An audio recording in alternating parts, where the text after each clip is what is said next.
Hey, I'm Ted from Fourneau. Building a really good fire is simple.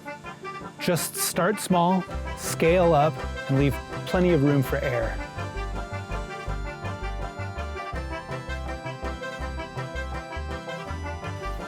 Great thing about a bonfire is all this smoke keeps the mosquitoes away.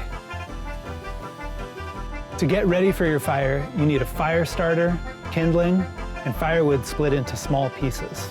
I cut everything from larger pieces of firewood and make the small stuff with my S-twing splitting hatchet.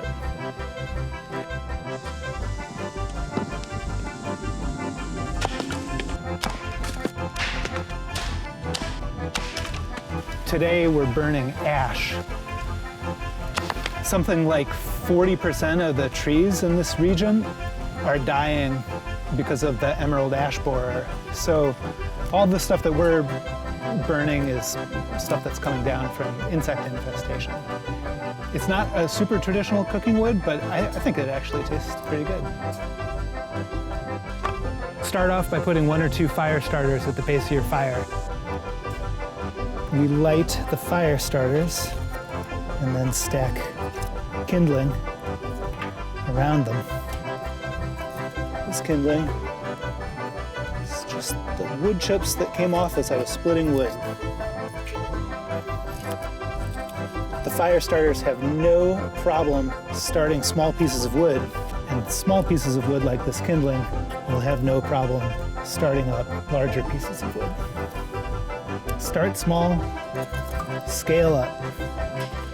Once the kindling is started, stack split wood around it.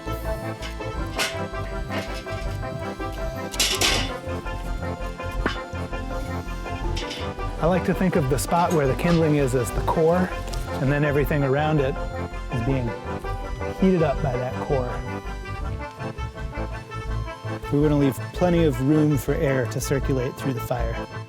If the kindling burns through before this wood catches, then we just add a little bit more to the kindling. And that's it, a beautiful fire. From here, you could let these logs burn a little further, knock them down, and have a great cooking fire. Or if you wanted to have a really big bonfire, just add more firewood and enjoy.